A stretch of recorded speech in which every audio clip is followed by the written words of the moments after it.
이 아침에 주신 하나님 말씀 구약성경 출애굽기 3장 1절부터의 말씀입니다. 구약성경 출애굽기 3장 1절부터의 말씀입니다.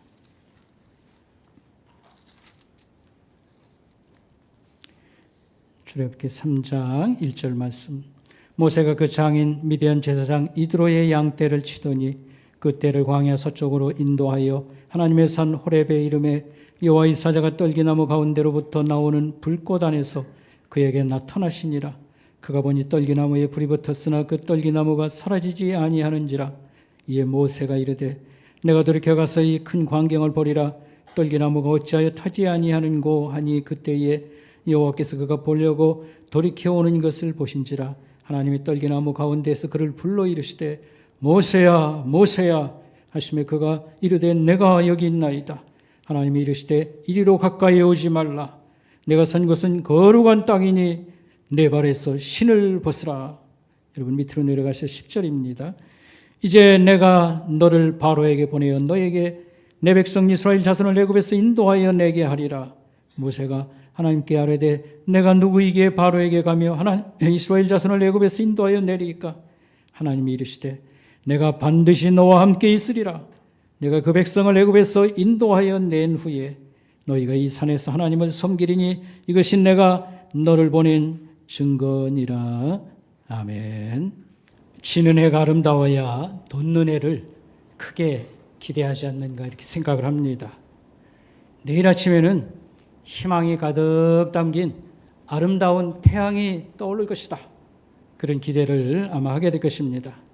그러나 올해는 지는 해가 아름답지 않습니다. 못난 정치 지도자들로 인해서 큰 근심과 두려움이 온 나라를 덮고 있습니다. 그래도 우리에게 희망이 있다고 하면 하나님의 이 나라를 불쌍히 여겨주셔서 불행과 비극을 해치고 새로운 싹을 이렇게 올라오게 해주셔서 조금 더 나아지는 세상과 역사 발전이 이루어지게 해주실 것이라고 하는 그런 것을 기도하는 것입니다. 우리 예수 믿는 사람들이 나라를 위해서 우리가 많이 걱정을 하고 기도를 많이 드려야 된다고 생각을 하고요. 비난이나 비판의 말은 많이 해봐야 아무 도움 안 된다. 우리가 이렇게 생각을 하는 것입니다. 올해 마지막 주일을 우리가 지키는데 오늘 아침에 저는 우리가 1년 동안 하나님을 섬겼던 예배에 관해서 말씀 돌아보고 반성해보고자 하는 것입니다. 예수 믿는 사람에게 있어서 중요한 일이 많이 있지만 가장 큰 일을 꼽으라고 하면 하나님을 예배하는 일이다. 이렇게 말할 수 있겠습니다. 하나님을 어떻게 하면 기쁘게 잘 섬기고 예배할 수 있을까? 이것은 우리가 개성 물어야 될 질문이고 이런 고민에 대해서 어떤 답을 찾는다. 이런 생각으로 우리가 말씀을 나누도록 하겠습니다. 저는 그 주보에 맨날 그 예배 순서가 쫙 있지 않습니까? 이 순서대로 쭉 하는데 이게 도대체 언제 무슨 근거에서 이렇게 만들어졌는가 그 핵심적인 것을 좀 다루려고 그렇게 생각을 하는데 오늘은 기도하고 설교하고 축도를 말씀을 드리고 이제 한 2월 달쯤 제가 다시 설교할 때에 성경 봉독과 찬양과 헌금에 대해서 말씀을 드리도록 그렇게 하겠습니다. 일단 제가 여러 가지 세 가지 주제로 이렇게 되다 보니까 많은 얘기가 나올 것 같으니까 결론부터 먼저 말씀을 드리고 시작하도록 하겠습니다. 주일 오전 예배만큼은 저녁 우리가 찬양 예배라고 하고 또 수요 기도회라고 하고 여러 성격이 있는데 주일 오전 예배만큼은 격식을 갖추어서 전문 용어로 하면 예전이라고 부릅니다. 예전에 맞추어서 장엄하고 아름답고 조화로운 예배를 하나님께 올려드려야 된다. 이런 말씀이 첫째고요. 두 번째로는 영과 진리로 하나님을 예배하라는 말씀을 잘 기억하는 것이 필요하다고 생각합니다. 영과 진리로 하나님을 예배해야 된다. 이 말은요, 하나님께 온전히 집중하는 예배 이런 의미가 됩니다. 이 문구를 가지고 학자들이 크게는 둘로 나눠서 설명합니다. 영은 무엇인가, 예배는 무엇인가. 두 부류를 설명하는데 제가 자세히 설명할 때가 또 있겠지요. 그런데 일단 영은 성령님이고요, 진리는 예수님이요. 예배의 대상은 우리 성삼위 하나님입니다. 그래서 영과 진리로 예배하라는 말은 하나님께 집중하는 예배를 드리도록 하라 이런 말입니다. 그런데 제일 안 되는 부분이 이것입니다. 우리는 뭐 늘 이 말을 기도할 때마다 해요. 영과 진리로 오늘도 예배 드리게 해주세요. 근데 전혀 알지를 못해요. 이 의미를 깨닫지를 못합니다. 대충 하는 거 가지고. 근데 전혀 알지 못하는 그런 말만 반복하고 있습니다. 여기서 제가 서론에서 조금 얘기를 시작하면서 살을 붙일 것인데 그 다음 번 먼저요. 예배는 한 순서 한 순서에 모두 공을 들여야 됩니다. 최대한 준비를 잘해서 드려야 되는 것입니다. 예배 순서를 맡은 사람들 중에 박수를 받아야 될 사람은 없습니다. 이런 박수 치는 거 잘못된 거예요. 왜냐하면 하나님께 최선을 다해서 내가 할 수 있는 최선을 다해서 우리가 할 수 있는 것을 가지고 찬양을 불렀다든지 기도를 하도록 하는 것인데 그 점수 매긴다고 그러면 하나님이 받으실 만한 것을 100점이라고 할 때 몇 점짜리를 다 했다는 거예요. 여러분 무슨 성가대가 찬양을 잘 불렀습니다. 날은 더운데 가운 입고 뭐 오고 가는 것도 힘든데 연습을 하고 그래서 기특스러우면 예배 마치고 적절할 때에 뭐 찾아가든지 전화로 해서요 밥을 사주든지 그냥 뭐 커피를 사주든지 격려를 하든지 그렇게 하면 되는 겁니다. 예배 중에 박수를 치고 하나님 앞에 그렇게 하는 것이 아닙니다. 여기서 좀 살을 붙이고 싶은 것은 영과 진리로 예배한다는 말이 도대체 무슨 말인가 이것을 정확히 할 필요가 있습니다. 하나님께 집중을 하지 아니하면 사람에게 관심을 보이는 거예요. 눈에 보이는 사람에게 더 많은 관심을 보이는 겁니다. 하나님께 관심을 보여야 되는데 예나 지금이나 선지자들이 과거부터 늘 지적했던 것이 바로 이것입니다. 대충 설명하면 여러분들이 못 알아들으니까 아주 정확하게 제가 아픈 얘기를 할 테니까 잘 들어보세요. 우리가 지난 성탄 예배를 선목교에서 드렸습니다. 제가 둘째 주일인가 설교할 때 성탄절에 예수님이 없어졌어요. 산타가 예수님을 가렸습니다. 산타를 치워야 됩니다. 그렇게 얘기했어요. 성가대가 찬양을 부르러 나올 때 산타 모자를 다 뒤집어 쓰고 나왔습니다. 아무 생각 없이 이렇게 뭐 이래도 되는 거 아니지 않습니까? 뭐 문제가 그렇게 심각합니까? 그러지만 예배까지 산타를 끌어들였습니다. 아주 좋지 않은 것입니다. 담임 목사는 성탄절 분위기에 맞추기 위해서 정복을 벗고 무슨 빨간 마우라를 메고 와가지고 오른쪽으로 이걸 끝을 해야 되나 왼쪽으로 고민했다고 이런 얘기는 했었습니다. 여러분 이게 사소한 것 같지만요. 사람에게 관심을 두면 그쪽으로 자꾸 발전하는 거예요. 조금하고 이게 뭐 잘 되는지 아무 감각이 없어요. 하나님께 집중하고 관심을 보이면 그쪽으로 발전을 할 수가 있는 것입니다. 목사의 설교는 하나님의 스피커입니다. 하나님에게 집중할 때에 신자의 가슴 속에 성찬들의 기쁨이 가득 차고 예수님의 위대함이 가득 차고 아니면 죄악을 지적할 때 두려워 떠는 천둥 같은 말씀이 하늘에서 들려와야 되는 것인데 그런 거 없잖아요. 여러분 영과 진리로 예배 드린다라고 하는 말씀 있잖아요. 영과 진리로 예배 드린다는 말은 다른 말로 바꾸면 무엇인가? 하나님이 방문하신다. 그분에게 집중하라 이 말이에요. 영과 진리로 예배하라. 하나님이 방문하신다. 그분에게 집중하라. 이런 말인 것입니다. 머릿속에 평생 여러분 담고 있기 바랍니다. 영과 진리로 예배한다는 게 뭐니까? 하나님이 방문하신다. 준비하여라. 집중하여라. 이 말씀이요. 만약 우리나라 대통령이 선목교회를 방문한다고 한번 생각해 봅시다. 이런 일이 있다고 하면 이후에 어쨌든지 간에 이런 통보가 왔어요. 인천을 시찰하다가 예수 믿는 대통령이 선목교회를 꼭 방문하겠다고 얘기를 한번 해봅시다. 어떤 일이 생길까요? 3주 전부터 발칵 뒤집히고 난리가 날 겁니다. 한 주 전부터 성가대가 연습한다고 밤마다 모일 것이고 있지 않습니까? 그 전날은 리허설 한다고 있지 않습니까? 다시 한번 이거 맞춘다고 있지 않습니까? 프로그램 맡은 사람들이 몇 번씩이나 등장을 해가지고 이렇게 하고 좀 대표기도 가슴이 떨립니다. 그러면 우황점심은 반드시 먹어야 돼. 성가대원도 좀 뭐한 사람들은 다 우황점심 먹으라고 우리가 음정박자가 정확해야 된다고 그러지 않겠어요? 당일날은 어떤 일이 생기겠습니까? 손목계 교인인지 아닌지를 확인하기 위해서 저 문에는 얼굴 잘하는 권사님이나 장로님이나 뭐 두세 사람 세워놓고 경찰관이 와서 손목계 교인인지 아닌지를 확인해라. 예배 30분 전에 입장을 시키고 정각되면 문 닫고 대통령이 앞자리에 이쪽에 앉으면 석 줄은 비워라. 오가면 예배 중에 안 된다. 별별 일이 다 생길 것입니다. 대통령이 손목교에 방문할 일 없을 것이지요. 대통령도 안 오는데 하나님이 방문하실 리가 있겠는가? 그냥 우리끼리 그냥 좋으면 되는 것이지. 그냥 설교 잘 듣고 뭐 이러면 되는 것이지. 예배는 설교가 아닙니다. 설교 듣는 게 예배가 아닙니다.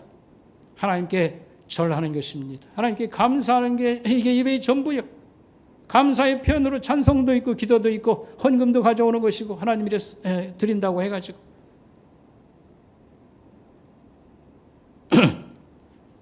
자, 이제부터가 이제 본론입니다. 여러분 지금부터 이제 잘 배우세요. 예배 순서 중에 참회의 기도라고 하는 것이 있어요. 예전에는 그게 없었는데 시골에서 자랄 때 뭐 그런 거 없었는데 언제부터 소목교에 그런 게 있었는가? 지금은 많이 해요. 이 유래가 어떻게 되는가를 살펴볼 필요가 있습니다. 중세 시대에는 예배 순서에 이게 없었어요.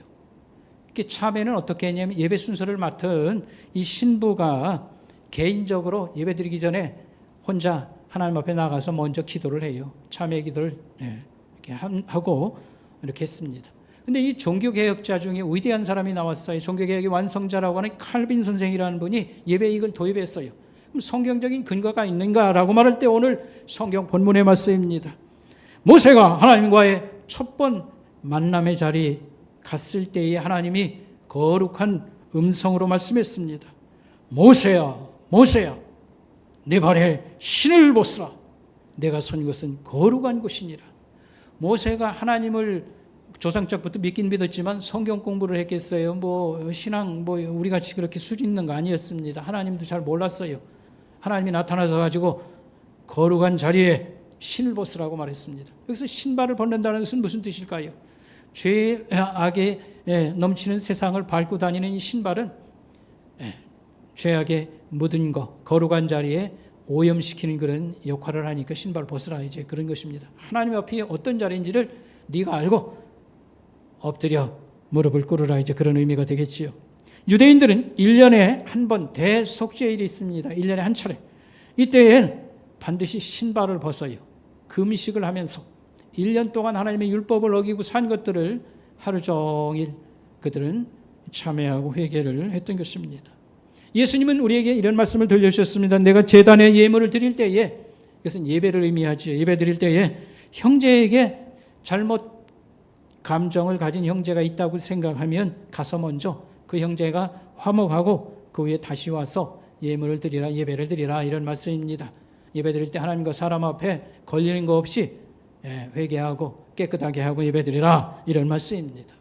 그래서 이 참회 기도는 그 짧은 순서 뭐 회개 기도 뭐라고 할지도 모르는 건데 해서 빼버리면 좋겠다 이런 생각하면 안 됩니다. 이것은 마음을 씻는 시간입니다. 이 회교도들, 이슬람 교도들은 그 회당에 들어가면 전부 발들 닦아요. 손발 다 닦고. 우린 그러지는 않습니다. 이미 다 준비하고 온 것을 치고 마음을 닦는다. 이 참회의 기도 시간입니다. 얼렁뚱땅 이렇게 하면 안 됩니다. 준비 안 된 거랑 마찬가지예요. 이 참회의 기도는 목사가 절반 기도하고 성도들이 절반을 기도해서 완성하는 그런 것입니다. 그래서 목사가 사실은 잘 준비해야 됩니다. 그리고 우리 성도들도 예배 오기 전에 오는 길이라도 내가 이번 주 무슨 사건이 벌어졌지? 내 마음 심령 상태는 어땠지? 해서 한 단어씩 가지고 와야 됩니다. 이 화가 가운데 엘 그레코라고 하는 사람이 있습니다. 1541년도에 태어나서 1600년 초까지 살았습니다. 이 사람은 스페인의 3대 근대 화가 중에 한 사람입니다. 원래 이태리 사람인데 거기 가서 활동을 많이 했습니다. 그가 이 스페인으로 가기 전에 그 그림 중에 이런 게 있습니다. 참회하는 막달라 마리아라는 그림입니다. 이거 매우 굉장히 유명한 그림입니다. 참회하는 막달라 마리아는 6번이나 그렸어요. 6번 그릴 때마다 사람이 달랐어요. 근데 첫 번째 그림을 제가 소개하려고 하는 것인데 화면에도 보여주면 좋은데 그 화면 자꾸 보여주는 거 좋은 거 아닙니다. 영상실에 우리 머리 혼란하게 합니다. 제가 설명할 때 잘 들어보시고 인터넷에도 확인할 수 있습니다. 엘 그레코의 참회하는 막달라 마리아, 지금 찾아보지 말길 바라고. 알았죠? 제가 설명할 때.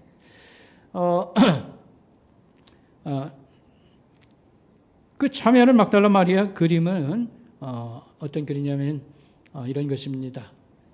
창문을 열면 햇빛이 쫙 들어오는 것만이 하늘의 구름이 이렇게 열려지고요. 빛이 찬란하게 내려와요. 근데 이제 한 이렇게 사선으로 절반쯤 친다고 하면 바위 같은 것을 배경으로 하고 있어요. 거기 앉았는지 어쨌는지. 그리고 이 그 30대 정도 된 청순한 여인이 아주 그 자태가 아름답습니다. 그래서 금발머리이고 그 다음에 피부도 예쁘고 얼굴이 그렇게 예쁠 수가 없어요. 그런데 숄이라고 어깨까지 이렇게 덮고 있어요. 천으로. 근데 오른쪽 손으로 가슴을 대고 있는데 이 손 밑으로 여인의 가첫 가슴이 보이는 겁니다. 그 앞에는 책이 펴 있고요. 거기에 해골이 하나 있습니다. 이것은 무엇을 얘기할까요? 막달라 마리아가 아마 이런 참회 기도를 하지 않았을까 생각되는 겁니다. 얼굴이 굉장히 이뻐요. 얼굴이 이쁘니까 사람들이 얼마나 오다가다 쳐다보고 시선을 주고 그러겠습니까? 그러니까 마리아가 와서 기도할 때 하나님, 제가 옷을 입고 다닐 때나 말하고 행동하는 것이 혹시라도 다른 사람을 시험 들게 하는 이런 유혹의 어떤 죄를 범한 게 있으면 용서해 주세요. 그걸 그렇게 이제 표현한 겁니다. 그러니까 유혹이라는 거. 사실은 우리가 이 성적인 이런 자극이나 이런 선전물이 많은 때에 수시로 이런 유혹 때문에 참 이렇게 힘들어하는 때가 있지 않습니까? 그래서 한 주간 생각하고 교회를 나올 때에 나는 무엇을 위해서 기도할 것인가, 회개할 것인가. 그래서 어떤 사건을, 한 주간에 무슨 사건이 생겼나, 내 마음에 나를 늘 이렇게 들들 볶는 것은 무엇인가, 이런 걸 생각할 필요가 있어요. 그래서 그게 유혹의 문제, 아니면 욕심의 문제, 아니면 미움의 문제, 아니면 게으름의 문제. 남들 기도 강조하고 기도 열심히 하는데 딴 일 본다고 돌아다니고, 게으름의 문제, 또는 여러 가지 근심의 문제, 평화가 마음속에서 금이 갔어요. 그 다음에 여러 가지 두려움이나 또는 이런 것들은 마음속에 믿음의 금이 간 것을 의미하지요. 이런 한 단어씩을 가지고 와서 우리가 짧은 기도지만 진심으로 기도하는 것, 그것은 마음을 씻는 것입니다. 가볍게 생각해서는 안 된다, 이렇게 말씀을 드리겠습니다. 두 번째로는요, 대표 기도에 관한 말씀입니다. 어떻게 하면 기도를 잘 드릴까? 이것은 목사나 신자나 평생 고민해야 됩니다. 어떻게 기도는 뭘 의미합니까? 사람들이 잘 듣고 욕할까 봐 그거가 아니에요. 하나님이 받으시는 기도를 내가 지금 하고 있었던가? 엉뚱한 생각, 아무 생각 없이 그냥 쭝얼쭝얼하고 그냥 온 거 아닌가? 목사도 그러고 우리 신자들도 평생 하나님 앞에 기도하고 나서도 고민하고 어떻게 하는 것이 좀 더 잘 기도를 할 수 있을까? 이게 그렇게 해야 된다는 말씀입니다. 자, 기도는 배워야 됩니다. 뭘 어떻게 배우라는 말입니까? 여러 얘기가 있는데 제가 두 가지를 제시합니다. 일단 다른 건 세 가지 했다가 뺐어요. 뭘 배워야 되냐면 주님이 이렇게 기도하라는 말씀을 잘 배워야 됩니다. 제가 그 설교를 몇 번 했습니다만 이제 새해 오면 나머지 또 설교하겠습니다.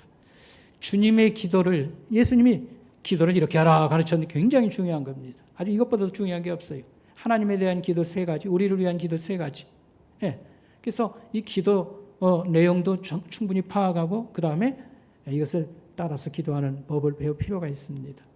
근데 예수님 기도 주기도문 배웠다고 그래가지고 6가지를 다 예배 시간에 나열하고 앉았으면 자기가 설교하는 거나 마찬가지. 그렇게 기도하면 안 되고 하나님을 위한 기도 한 가지, 우리를 위한 기도 한 가지, 이 정도에서 기도를 이렇게 실천하는 배우고요. 또 한 가지는 성령님의 깨닫게 하시고 인도하심을 배워야 됩니다. 성령님의 인도하심이라는 게 도대체 뭡니까? 우리가 다음 주에 내가 기도를 맡았는데 무슨 주제로 기도를 해야 뭘 할까?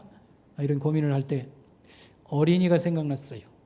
어린이들. 우리가 참 성경이 강조하고 예수님이 강조했는데 소홀히 하는 게 없는가? 어린이가 너무 적어가지고 교회마다 학교마다 나라마다 이러는데 어린이를 위해서 내가 꼭 기도해야 되겠다. 이런 마음이라든지 또는 아픈 이가 생각이 났습니다. 특별하게 얘기를 들어보니까 아픈 사람 생각이 났다든지 감사할 일, 회개할 일이 우리의 신앙 수준 또 나를 비도해서 뭐 이런 마음이 들어요. 이게 성령 하나님께서 우리에게 깨닫는 말씀, 그런 걸 주제로 우리가 기도해야 됩니다라고 하는 것입니다. 그 다음에 두 번째로 우리 기도 내용 중에 항상 부족한 게 있어요. 목사의 기도에도 이게 너무 부족하고 우리 신자의 기도에도 너무 부족합니다. 그게 뭔가? 우리가 새신자들의 기도를 가르칠 때 이렇게 가르쳐, 이런 순서로 기도하십시오. 찬양, 감사, 회개, 그 다음에 간구, 이런 식으로 기도하십시오. 이렇게 말합니다. 여기서 기도할 때 찬양은 무엇을 얘기하냐면 하나님과 관계된 하나님의 성품인 하시는 일이 찬양이요. 그걸 우리가 가지고 기도하는 것이고요. 감사는 우리에게 주어진 감사의 어떤 일을 가지고 기도하는 거. 근데 항상 부족한 것이 우리가 하나님의 그 위대하심, 그의 사랑이나 우리 주님 성탄 얘기에 얼마나 많이 있습니까? 다니엘 기도에서 우리가 얼마나 감동을 받아 성령님이 우리의 가슴을 두들기고 부끄럽게 하시고 뭘 격려하셨고 이게 성령님을 기뻐하고 또 예수님을 기뻐하고 자랑하고 하나님 아버지를 이게 너무 부족하다는 것입니다. 그 다음에 기도의 소재, 기도에 무슨 내용이 많이 담기면 좋을까 할 때 뭐 한 서너 가지 생각을 할 수 있어요. 주로는 예배, 경건생활, 이건 기도나 성경 우리가 묵상하는 거 이거 얘기합니다. 성경 배우는 거 그런 거 들어가고 그 다음에 신앙, 그게 이제 하나라고 할 수 있고 그 다음에 공동체입니다. 교회, 가정, 국가, 사회 기도하는 거. 그 다음에 우리가 늘 관심 가질 고통당하는 이나 예수 믿어야 될 사람들. 뭐 이게 늘 기도에 늘 빠지지 않아야 될 대상이 아닌가 생각합니다. 그 다음에 예배 중에 기도가 겹치는 부분이 있다는 것을 알아야 됩니다. 예배 순서상. 참회의 기도를 앞에서 했는데 자기가 그냥 대표 기도하는데 또 회개 기도를 길게 해요. 그건 안 됩니다. 이 기도가 겹치는 거예요. 꼭 할 필요가 있다고 하면 회개 기도를 할 수 있어요. 그러나 짧게 하시기 바랍니다. 그리고 신자들의 고통이나 어렵게 살고 뭐 이런 삶의 어려움이나 이런 것은 목사가 늘 돌봐야 될 일입니다. 그래서 목회 기도라고 목사가 기도해 줘야 돼요. 그것은 되게 여러분 헌금 기도할 때 많이 기도하지 않습니까? 그러니까 성도들의 아픈 것이나 삶의 어려움을 가지고 있지 않습니까? 뭐 자기가 길게 목사님이 해야 그건 마땅한 기도요. 그러니까 꼭 필요하면 사정에 아주 상황이 안 좋은 뭐 이런 갑자기 큰 사고가 생겼다는 그럴 때는 우리 성도들 위해서 기도해 주지만 그걸 자기가 그냥 다 대표교회에 넘어서 그렇게 해서는 겹치는 것이다. 이렇게 말을 할 수 있겠습니다. 그 다음에 그 언언한 내용을 생각해 봐야 돼요. 신중하게 기도해야 됩니다. 이거 안 해야 될 게 너무 많이 있어요. 지금부터 잘 또 들어보시기 바랍니다. 우리가 기도할 때 이렇게 하나님께서 책임져 주세요. 그러니까 기도가 간절하니까 하나님 어떻게 좀 해주세요 이건데 하나님이 책임져더라고요. 하나님은 책임질 일 아무것도 없습니다. 하나님은 우리에게 일을 맡기면 맡은 사람에게 책임이 있어요. 하나님은 우리에게 임무를 주시고 사명을 주시고 그러는데 하나님이 책임을 져 우리 가정을 책임을 져주고 가정은 가장이 책임을 지고 가족 식구들이 책임을 줄 일이요. 하나님은 우리를 도와주시고 그래서 하나님이 책임주시다든지 그다음에 뭐 빈자리를 하나님이 더 채워주세요. 전도는 우리가 갖다가 데려다 채우라고 했는데 거꾸로 하나님 보고 데려다 채우라고. 이건 무지한 겁니다. 그렇게 하는 건 마땅치 않아요. 전도를 하고 싶은데 하나님 도와주세요. 그럼 이렇게 기도하면 되잖아요. 하나님 우리 기도의 자리도 비고 그래서 전도할 마음이 좀 우리 성도들이 가지면 좋겠고 우리가 오래 실천하기를 하는데 하나님 많이 도와주셔야겠습니다. 그렇게 해야 되지. 하나님 보고 여기 채워주세요. 뭐 자기 신부름꾼인가? 그건 잘못하는 것입니다. 그 다음에 기도를 하는데 광고를 자꾸 하는 게 있어요. 광고. 5월 말에 총동원 전도 주일이라 그래가지고 한두 달부터 그냥 막 광고가 나붙이고 계속 기도할 때마다 이게 돌아 올라옵니다. 담임 목사도 기도하고 그 다음에 뭐 대표기도도 기도하는데 내용은 똑같아요. 똑같이 입력이 돼가지고 이것은 광고 지금 하는 거예요. 정신들 차리고 전도들 하고 준비하고 오라고. 예. 그걸 하고 싶으면요. 그 중에 가장 이 절실한 거 겹치지 않도록 좀 생각해가면서 한 가지든지 기도하는 그럽니다. 그렇지 않으면 반은 광고예요. 잘들 이거 잘 잊어버리지 말고 한 사람씩 전도해가지고 그날 꼭 데리고 와야 된다. 그런 성격을 가지고 있다는 걸 우리는 알아야 됩니다. 그 다음에 책망하는 기도는 칭찬하는 기도가 있어요. 하나님, 한국교회가 열심히 식어지고 돈 우상 숭배하고 기도가 열심히 식어졌습니다. 어쩌고 그럽니다. 근데 사실은 자기 교회를 지금 보니까 한심스러웠는지 뭐 하고 싶어서 그런데 그렇게 한국교회를 끌어잡아 드리지만 솔직한 게 좋습니다. 하나님, 우리가 그냥 사는 게 너무 힘들어서 너무 관심이 딴 데가 있습니다. 기도 자리가 텅텅 비고 저도 너무 부끄럽습니다. 솔직한 이렇게 하나님께 앞에 이게 진실한 기도예요. 그냥 한국교회를 왜 들먹들며 한국교회가 아니고 사실은 우리 교회 교인들 들으라고 지금 하는 그런 것들이 있을 수 있고요. 그 다음에 한국교회를 들먹들먹대는 거 그거 고발하는 건데 아주 나쁜 태도 중에 하나입니다. 자기도 별 볼 일 없어요. 자기도 기도 생활 안 하고 뭐 무슨 전도한다고 뭐 신앙생활 열심히 하는 것도 아닌데 이게 오래 다녀서 그런가요? 한국교회를 뭐 들썩대면서 하나님 뭐 어쩌고 저쩌고. 한국교회 안에는 진실하고 열심히 있는 신자가 더 많이 있어요. 그분들 여러분 얘기 하나 들으면 창피해서 도망가야 돼요. 그런 분들이 부지기수로 있는데 어두운 그늘이 생겼다고 그래가지고 고발하듯이 목사가 됐든 저게가 됐든 성도가 됐든 이런 것은 적절하지 못합니다. 그 다음에 우리 교회 목사님 위에서 기도한다고 많이 이렇게 합니다. 고생 많이 하시는데 영혼과 가정을 축복해 주시고 그 개인 기도 때 좀 많이 해주세요. 개인 기도 때 많이 하고 새벽 기도 때 많이 하고 공도 기도 때에는 더 중요한 것들이 많이 있습니다. 하지 말라는 건 아니고 1년에 한두 차례 하든지 더 중요한 것들을 우리가 담을 필요가 있고요. 그 다음에 관용어가 된 게 있어요. 아예 그냥 입만 열면 다 한마디씩 하고 하는 게 있어요. 성가대 찬양을 받아주시고 수고하는 사람들에게 복을 주시고 왜 성가대만 맨날 복을 주시고 그냥 그래요. 대표 기도한 사람이나 교사로 봉사한 사람이나 주방에서 밥 준비한 사람들 수고 안 한 줄 알아요? 이 관용어로 그냥 입에 붙었어요. 남 기도하는 거 보고 그냥 입력이 된 거예요. 성가대의 찬양을 받으시고 저들을 하나님 축복해 주시고 보이지 않는 데서 수고한 손길. 보인 데서 수고한 거는 수고 아니에요. 똑같은 수고지. 그런 기도를 하고 싶으면 하나님 예배와 교육과 다양한 분야에서 봉사한 사람들이 적지 않게 있는데 이들을 많이 위로해 주세요. 그리고 이런 분들의 본을 받아서 우리가 다 같이 봉사하는 신자 되게 해주세요. 도와주세요. 그런 마음을 주세요. 이렇게 해야 여기에 합당하지 않겠습니까? 요약을 해보겠습니다. 대표 기도 많이 생각하고 목사는 설교를 준비할 때 원고를 작성을 다 합니다. 거의 대부분 그래요. 마찬가지로 성도들도 쓸 필요가 있습니다. 그래야 뺄 건 빼고 집어넣을 거 적시해야 생각을 많이 하면 기도할 수 있는 거고. 머릿속에 정리가 잘 되는 사람은 제목이라도 메모라도 간단히 해서 예배를 드려야 됩니다. 이건 제가 참회의 심정으로 이제 원로 목사가 되어서 일산 물러났습니다만 이렇게 못했습니다. 참회의 심정으로 말씀을 드리는 거고 우리 김 목사가 이것을 잘 알아들었으면 좋겠습니다. 이 주일 준비를 본격적으로 하는 것은 수요일이 지나면서부터 2주 전, 3주 전, 한 달 전부터도 어떤 설교를 테마를 잡아놓고 책도 읽고 어쩌고 합니다만 뭐든지 본격적인 것은 수요일이 지나면 돼요. 근데 주일날이 설교가 2번이 밤낮으로 있으니까 얼마나 부담이 많이 되는지 모릅니다. 썼다가 또 해야 되고요.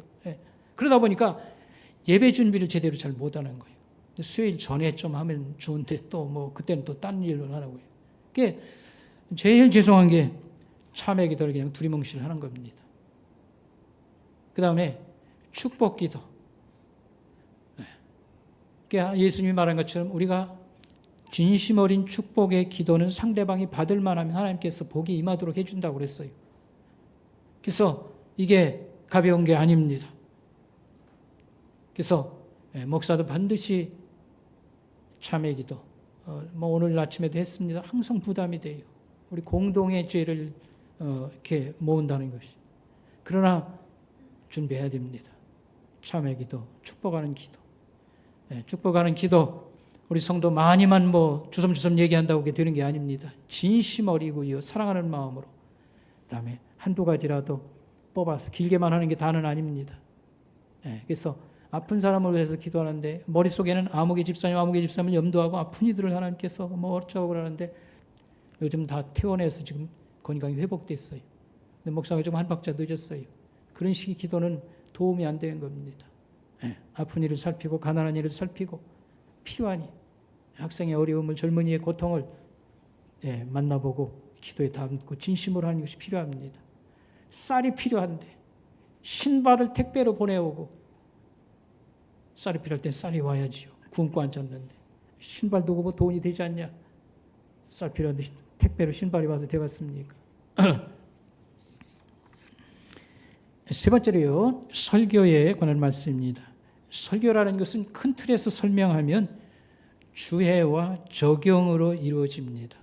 주해라고 하는 것은 성경을 푸는 거예요. 잘 해석하는 거고요. 적용은 성경 말씀을 우리 삶에다 연결을 시켜서 하나님 말씀을 가지고 살도록 도와주는 겁니다. 그리고 한마디로 얘기하면 적용은 실천입니다. 근데 이게 문제가 점점 생기지 않나 생각을 합니다. 성경 해석은 크게 생각하고 적용은 가볍게 점점 생각한다 이 말입니다. 그래서 조금 언급하고 다른 사람 무슨 예화 하나 들어가지고 그냥 지나가고. 근데 사실 이게 삶의 문제고 나도 설교하지만 사는 얘기니까 이게 항상 부담이에요. 그러니까 그냥 짧게 언급하고 지나가요.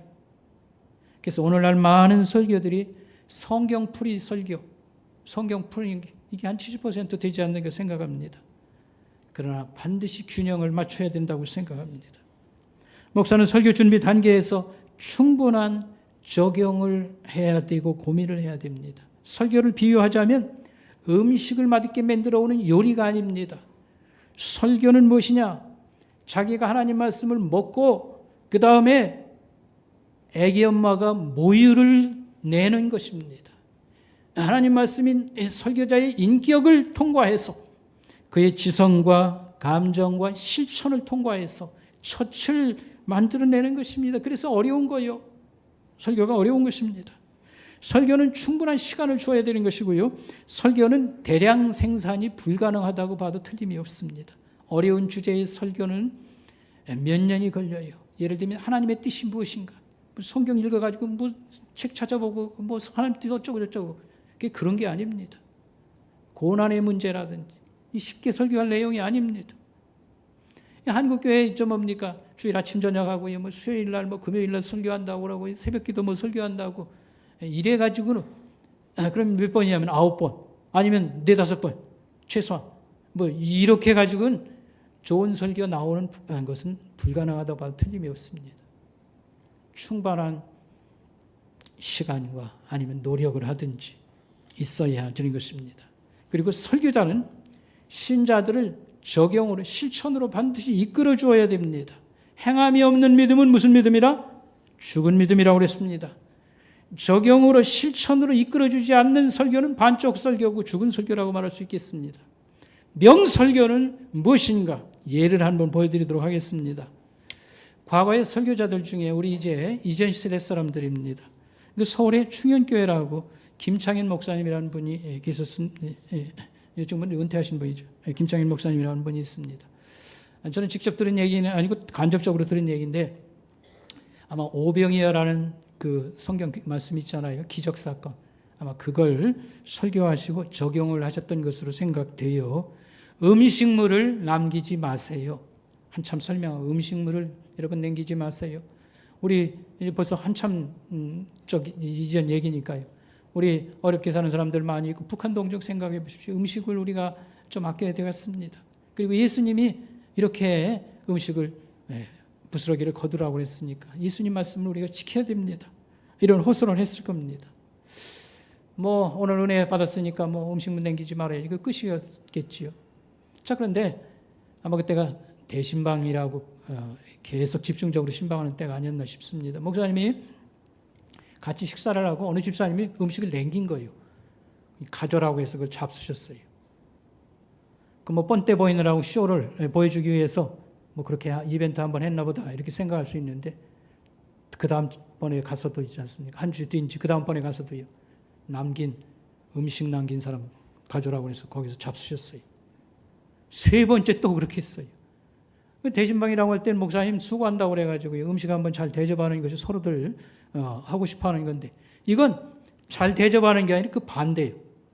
어디 가면 찌끄러기를 안 잡수도록 하는 방법은 무엇인가?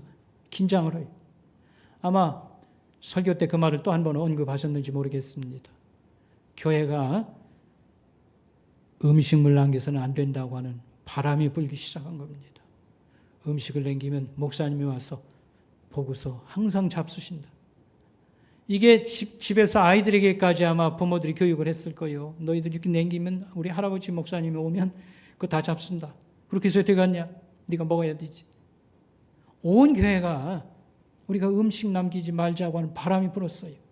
얼마나 참 설득력 있고 많은 사람 옳은 길을 인도한 겁니다. 이런 게 명설교입니다. 이 김 목사님은 연세가 많으시죠. 그분이 목회할 때는 그 성도들의 그 장례를 치르기 위해서 염을 한다고 그러죠. 몸을 씻기고 옷을 입히는 걸 목사님들이 직접 했어요.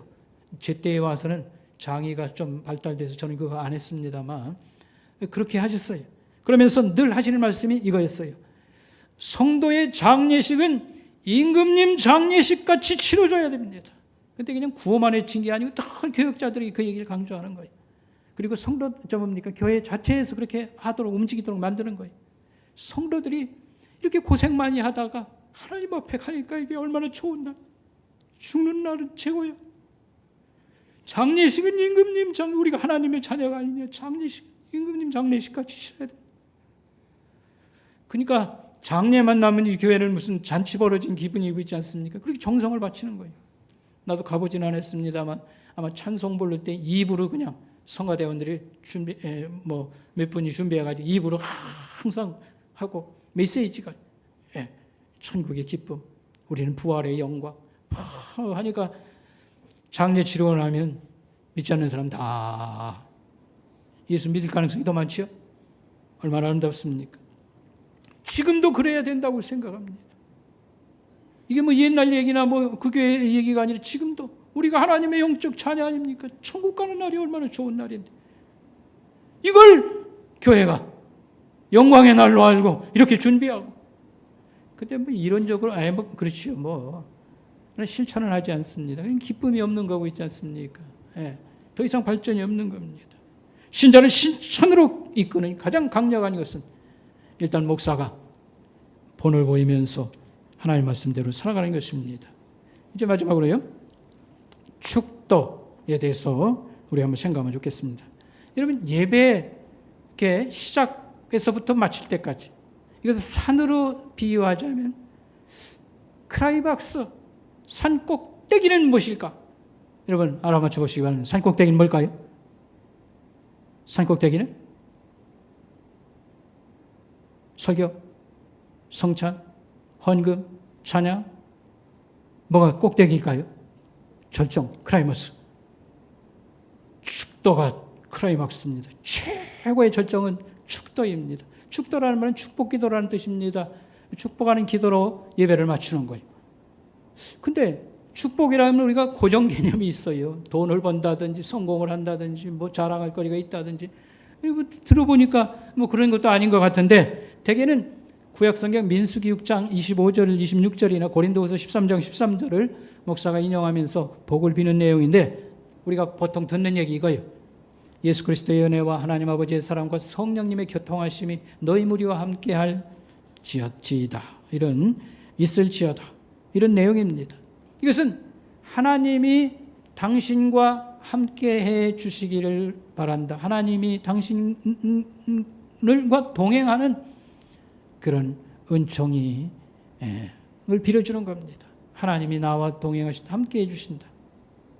이게 잘 생각해 보면 신자가 이 지상에서 누릴 수 있는 복의 노린자이라고 말할 수 있습니다. 양들은 좋은 목자 만나서 목자가 앞장서서 데리고 가면 동행하면 부족한 것이 없다고 말을 했고요.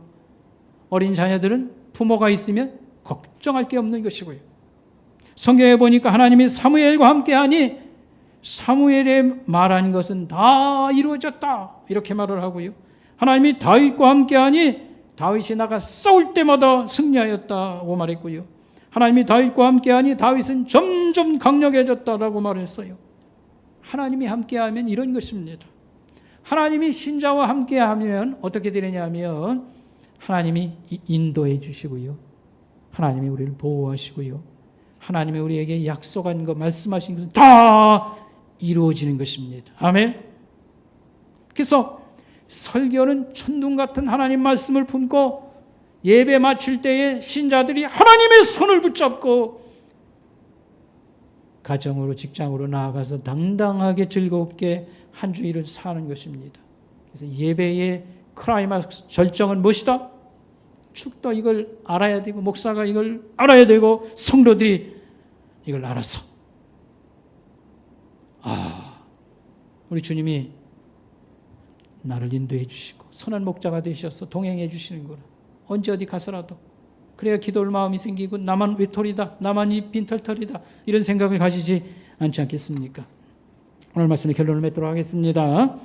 한 주간 우리가 하나님 말씀을 잘 실천하는 거 이거 매우 중요해요. 어느 정도로 중요하냐면 이게 예배를 잘 준비하는 거예요. 예배를 준비한다. 어떻게 하는 게 예배를 준비하냐?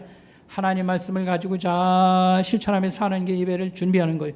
그러면 예배 드리러 갈 마음이 막 일어나요. 준비가 되면. 지금은 돌아가셨습니다만 정의연 집사님이라는 할아버지 집사님이 있었어요. 하루는 저한테 연락이 왔습니다. 그때 나이가 많고요. 사업도 다 접고 그냥 가정도 복잡하고 그럽니다. 그때가 아마 제 기억에는 이 예배당 이 땅을 사기 위해서 건축 헌금을 했던 때예요. 할아버지 집사님이 뭐 수입이 없으니까 무슨 헌금에 참여를 못하는 거죠. 근데 좋은 일이 생겼다는 겁니다. 전화가 왔어요. 아버지 산소가 저 김포 쪽에 거기가 자꾸 이제 공장들이 많이 생기니까 이장을 하고 보상을 받아서 이장을 하고 돈이 남았다는 거예요. 그래서 교회에서 뭐 다들 땅 사기 위해서 헌금을 하는데 할아버지가 마음은 있지만 돈이 없는 거죠. 근데 이장 다 하고 돈이 몇백만 원이 남은 거예요. 제 기억에는 상당히 액수가 됐습니다. 근데 전화를 해가지고 가지고 오겠다는 거예요. 그래서 말렸어요. 한 이틀, 제 기억에는 한 이틀 정도 남았던 것 같아요. 주일날 갔다 내시고 저 개인적으로라도 많이 어렵게 이렇게 하시는 줄 알아서 많이 축복기도 해주겠다니 아니래 그냥 가지고 오겠대요. 그래서 가져오라고 했죠. 왜냐하면 정말 꿀떡 같은 나도 좀 헌금하고 싶은데 돈이 없는 걸 어떻게 합니까? 그런데 이런 좋은 기회가 생겨가지고 다 장례 치르고 돈이 이렇게 남아가지고 그 소원을 이뤘으니까 그 가슴이 뛰는 거예요. 이틀도 기다리기가 여러분 그 경험 있죠? 하나님을 향하여 뭔가를 이렇게 할 때에 그 가슴 뛰는 거 이틀도 못 참아요. 가지고 와서 성의껏 기도를 해드렸습니다. 지난 성탄절에 저희는 그냥 작은 선물 우리 성탄 선물 나누면 좋겠다 싶어가지고요. 양말을 이렇게 부부면 한 4켤레 정도 이렇게 해서 선물하는 일을 했습니다. 그래서 나는 아직도 어깨가 통증이 있고 그다음에 우리 집사람은 또 허리가 이렇게 많이 아프다고 그래요. 둘이 그냥 아주 스트레스가 최고 받는 때임에도 불구하고 우체국 가서 다 이렇게 해서 한 10가정 보내고 해서 한 15가정을 뽑았어요. 제일 아픈 사람, 그다음에 제일 성탄절이 와도 기쁘지 않은 외로운 사람을 뽑았는데 주로 이제 우리 성도들은 좀 몇 사람 포함을 시켰습니다만 아닌 사람으로 저 멀리 있는 사람 뭐 이렇게 해가지고요. 그랬더니만 어쨌든지 간에 성탄절 예배 나오는 것이 좀 준비가 됐다는 그런 마음이 있습니다. 여러분 우리는 큰 것을 실천해야 될 것이 있습니다. 우리의 가까운 이웃들을 보살피는 것입니다. 친절이 필요하고 삶의 의욕을 잃어버린 사람 너무 많아요. 작은 친절이나 도움들은 그들은 이런 걸 기다리고 있습니다. 뿐만 아니라 고난당하는 이들을 위해서 우리가 지나가는 기도가 아니라 진심으로 기도해 주고 그들을 밥이라도 이렇게 죽이라도 쏟아주는 이런 것들, 하나님 앞에 희망과 용기를 갖고 살 수 있도록 돕는 것이 큰일이요. 예수 믿도록 우리가 전도하는 것 뿐만 아니라 죄를 회개하고 화목을 위해서 애를 쓰는 것, 이게 우리가 해야 될 큰일들입니다. 예배당 청소당번 순서가 되어서 와서 청소만 이렇게 해도 주일날 기분이 좋아요. 주일이 오는 것이 기다려집니다. 아멘. 여러분, 청소 큰 일로 생각해요. 우리 순 식구들 알았습니까? 누가 오셔요? 하나님이 방문하시는데 제 집구석은 날마다 치우면서 대충 하고 그냥 뭐 다른 사람이 와서 해주면 뭐 좋겠다 이런 식으로 해가 되었습니까? 여러분, 하나님이 감동돼야 막 복이 우리 기도에 응답이 있는 것이지 않습니까? 게을러 빠지고 그냥 근심 덩어리고 또 뭐 달라는 건 왜 이렇게 많은 건지 짜증스러운 이렇게 해서는 안 돼요. 작은 거지만 우리 하나님은요 사소한 것을 지켜보시는 거예요. 추운 날 와서 엎드려서 기도한다고 그러고 뭐 걸레질하고 있지 않습니까? 기도하겠습니다. 하나님 아버지 하나님 감사합니다. 저런 저희들을 주님이 열렬히 사랑하셔서 이 땅까지 내려오셔서 섬겨주시고 목숨까지 바치셨으며 우리는 하나님을 기뻐하고 사랑한다고 하였사오나 여기 응답하는 생활을 잘 하지 못하였습니다. 하나님 불쌍히 여기시고 올해는 지나갔으나 새해 올 때 조금 나아지게 하옵시고 많이 나아지게 도와주시길 원합니다. 예수님의 이름으로 감사하며 기도 올리옵나이다. 아멘.